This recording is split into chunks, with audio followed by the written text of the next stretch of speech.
Welcome to Professor Write. You have a voice, let's find it. And welcome back to Professor Write. I am the Professor, D.A. Adams.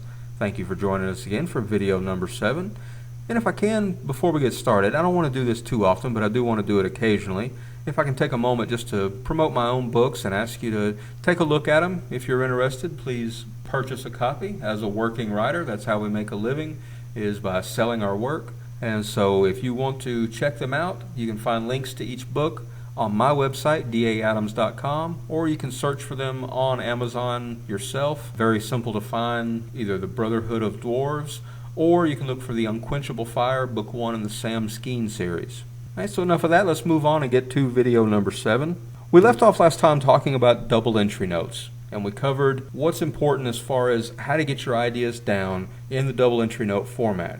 In this video, we're going to go through and put the finishing touches on idea gathering. There's a few little things that I want to touch on just to make sure that you are clear on what's expected of you when you're getting your ideas down. Now, again, just to reiterate, the purpose behind doing any kind of pre-writing, especially idea gathering though, is to get you to where you're not starting with a blank sheet of paper. Because to a writer, that blank sheet of paper or that blank screen sitting there, that little cursor mocking you, that is a terrible place to start because it creates all kinds of anxiety, and anxiety leads to writer's block. And you don't want that. So we get ideas down so that we're not starting at a blank sheet of paper. We're starting with something tangible that we can look at and know this is what I want to say. From there, it becomes a lot easier to start putting your words together. As we go through, I want you to keep your crap detector on, because in idea gathering, it's very important that you find the techniques that work for you. Not all of them are going to work because they're geared for different ways of thinking and different ways that your brain learns. So try them out, but if they do not work for you, don't use them. Keep your crap detector handy. And if something that I say as far as, try this, this will work, it may not for you, and that's okay. Just understand, find the one that does work for you, or the 2 or 3 that do work for you, and hold on to those and use them, and they will serve you as you go through whatever writing projects you have to complete. Okay, so now again, the first form of idea gathering that I gave you was brainstorming. And again, you just want to get your ideas down when you're brainstorming, just coming up with whatever comes to mind. Jot it down, whatever it is, even if it seems like it's completely off target, get it down on paper, because that thought may lead to one that actually helps you.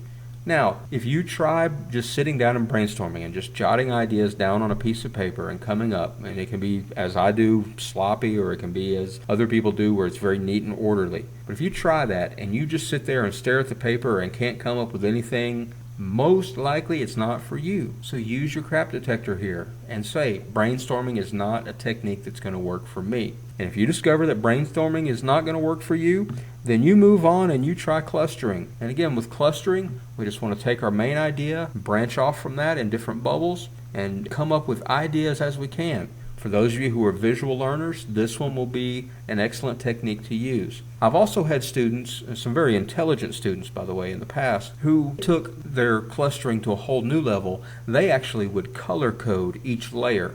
So they would have, like, their main idea would be in green, and then their next layer would be in pink, and then the next layer after that would be in blue. That way they could keep track of what layer they were on, and it really helped them to focus and bring their points together. And again, these were some very intelligent students, and the color coding worked for them to help compartmentalize their brains. That's just a tip for you to try.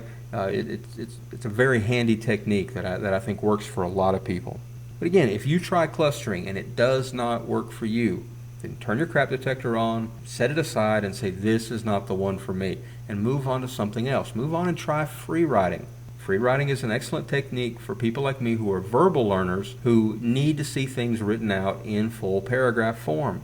Now, if you are one of the people who still has it in your head that free writing is sitting down and starting the rough draft of your paper without doing any of this idea gathering stuff, you probably don't want to try it because you don't know what free writing is. Free writing is just another form of brainstorming and clustering that's put in sentence form rather than in the shorter, choppier forms that the previous two use. Free writing is not starting your rough draft. And if you think that it is, do not try this one because you don't understand what it is.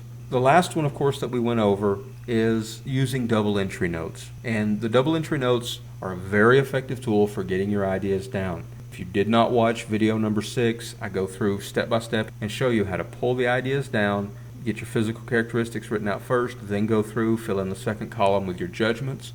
And it's a very effective way of jotting down ideas quickly. You can use this one in many different areas of your life, not just in writing. You can actually use this to weigh out ideas and determine which is your best course of action. And there are different techniques for doing that. I may do a video on that later if I see that there's a demand for it. It's very important for you to understand that when you do any of these idea gathering techniques, probably 50 to 75% of the material that you come up with is going to end up being useless. It's not going to make it into the final draft of whatever it is you're writing because it's excess material. It's stuff that your brain thinks up that at first blush you think, this is going to be good, this is going to work. But then the further you get into it, the more you realize, I don't really need this, and I don't really need that, and that really isn't on topic, and that doesn't really fit with what I'm trying to say. The key, though, is that you cannot get to that 25 to 50% that you are going to use without going through all of it. If you could just automatically, magically come up with everything you wanted to say just by sitting and doing it, everybody would do it. You have to go through the excess material to get to the stuff that is going to be useful. So if you find yourself, as you're doing idea gathering, coming up with all kinds of stuff that just ends up falling by the wayside and not working, that means you're doing it right, because that's how idea gathering should work, is you thinking up things that really aren't on topic, but then focusing in as you go, discarding the stuff that is useless and focusing on the stuff that is useful. You see, writing is an act of discovery, and the writing process is a way of guiding yourself through this discovery step by step. And pre-writing and idea gathering specifically is the very first step of this process. It's the first step of figuring out what it is you actually think, because you don't know what you think about a subject until you sit down and write about it. And the more you write on a subject, the more you discover what you actually believe about that particular topic. Or you come to some realizations about that topic as you go through of things that may surprise you from time to time. Realizations and epiphanies that come to you that maybe you hadn't anticipated before. And that's one of the beauties of writing, that's one of the great things about writing, is the critical thinking and the deeper levels of critical thinking that it inspires as you go through the process. So going through pre-writing and going through idea gathering is the initial baby steps of this act of discovery. And it's very common, as I said, for you to end up coming up with a lot more material than you're ever going to use, but that's okay. That's how the process works. And if you stick with it and work it, then the process will end up being a positive for you.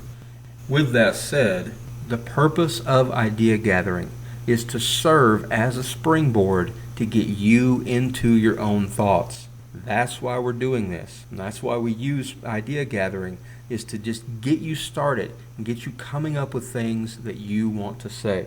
Okay, so that brings us to a recap of idea gathering. We've covered brainstorming, clustering, free writing, and double entry notes.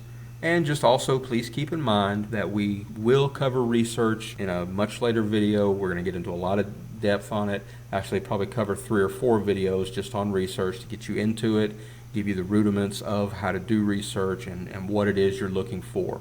Now, those of you who have been following the lecture series all along, it's time for fish cabinet number 3. Now, if you do not know what fish cabinets are, please go back and watch video number 2. They're very important. They're a big part of what this lecture series is going to cover, and they're very useful for you as far as sitting down and practicing writing on specific topics. For fish cabinet number 3, I want you to pick any 2 forms of idea gathering that we've covered and practice coming up with your own thoughts. For this particular exercise, I want you to use the practice example that we used in video number 6 of a descriptive essay on your favorite hobby. So pick 2 different kinds of idea gathering and come up with ideas on your favorite hobby.